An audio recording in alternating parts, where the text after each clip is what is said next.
24 तारीखला सावंतवाडी नगरपालिकेमध्ये आमची मीटिंग झाली, पहिलीच मीटिंग होती.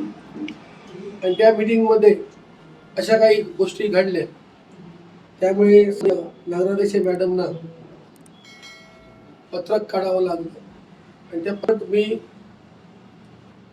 तुमच्या माध्यमातून पत्राच्या माध्यमातून वाचनात आलं की त्यांनी असा आरोप केला की एका महिलेचा अपमान झालेला आहे. पहिली गोष्ट म्हणजे,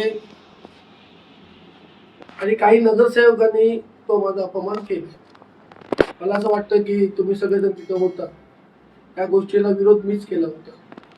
त्याच्यामुळे हे 100% मला लागू होतं, म्हणून मी बोलतो. कारण जनतेच्या मनात गैरसमज नको म्हणून मला ही प्रेस घ्यावीशी वाटली. सभाशास्त्राचे काहीतरी नियम असतात. एकदा आपण चार्ज दिल्यानंतर जी व्यक्ती असते, तिथं प्रभारी बसलेली व्यक्ती असते, त्याने ती मीटिंग चालवायची असते. त्यावेळी सुट्टी घेताना नगराध्यक्षाची उपस्थिती असू नये असं मला वाटतं, माझ्या हिशोबाप्रमाणे. मी जेव्हा विरोध दर्शवला तेव्हा सीओ सर जे होते, प्रशासन बसलं होतं, त्या गोष्टीला त्यांनी मला उत्तर द्यायला पाहिजे होतं की ऑनलाईन पद्धतीने बसता येतं, किंवा नगराध्यक्षांनी सांगितलं पाहिजे होतं की असा GR आहे, अमुक आहे, या पद्धतीने ती निरीक्षक बनून राहू शकते नगराध्यक्ष मॅडम. पण तसं दोघांनी आम्हाला कल्पना दिली नाही, आणि त्यांनी तो लॅपटॉप चालू होता ऑनलाईन, ते बंद केलं. आणि ते सभाशास्त्राप्रमाणे बरोबर आहे, म्हणून निरोधकांचं मी कौतुक करतो की त्याने योग्य रीतीने ती मीटिंग हाताळली. आणि मीटिंग ही जरी एक आम्ही काही गोष्टींना विरोध केला, ते विरोध हा होतोच. मीटिंग म्हटल्यानंतर विरोध गावे प्रतिगावे आलेच.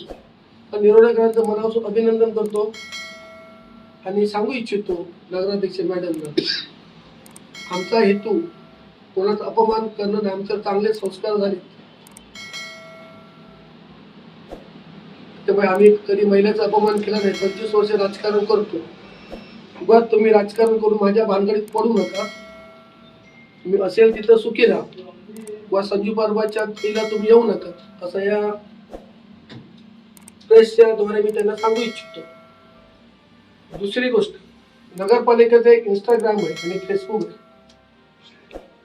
हे फेसबुक आणि इंस्टाग्राम कशासाठी ठेवलं तर आरोग्य विषय, स्वच्छता अभियान, माझी वसुंधरा, शासकीय स्कीम असतील, याच्यासाठी ते इंस्टाग्राम आणि फेसबुक ओपन केलं.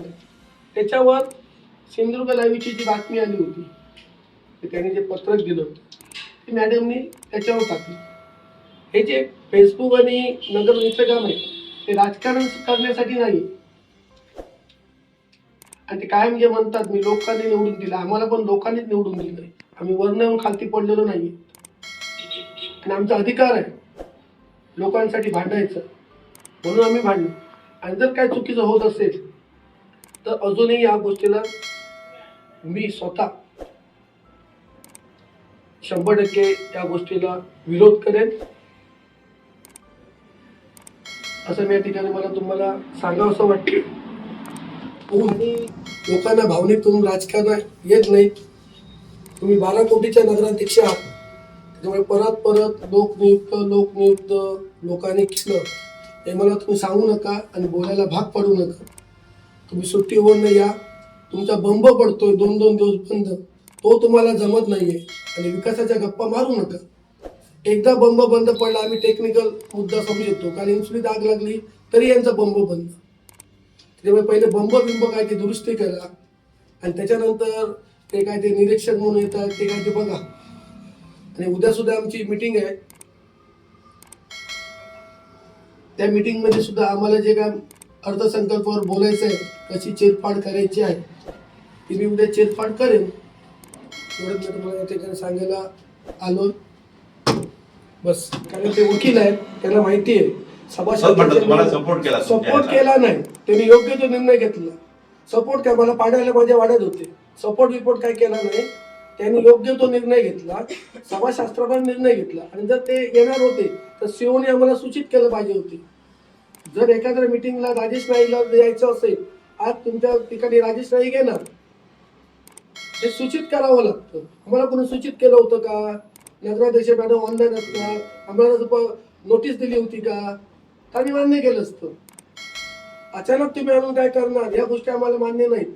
आणि एकदा चार्ज दिल्यानंतर एका मी जर राजेश नाईकला अखत्यारी दिली माझ्या प्रॉपर्टीची, मग तो विकेल नाही तर करारनामा करेल. एकदा विश्वासाने दिल्यानंतर विश्वास ठेवावा लागतो. पण ह्या सभेलाच तुम्ही आक्षेप का घेतला? एकच पहिलीच सभा होती. नाही आधी या सभेला मी हजर नव्हतो, या सभेला हजर होतो. मी होतो, मी एकाही सभेला मी नव्हतो. त्या सभेला बघा तुम्ही, त्या सभेला मी नव्हतो. सगळीकडे जिथं असेल तिथं विरोध, एक विरोधात काम होत असेल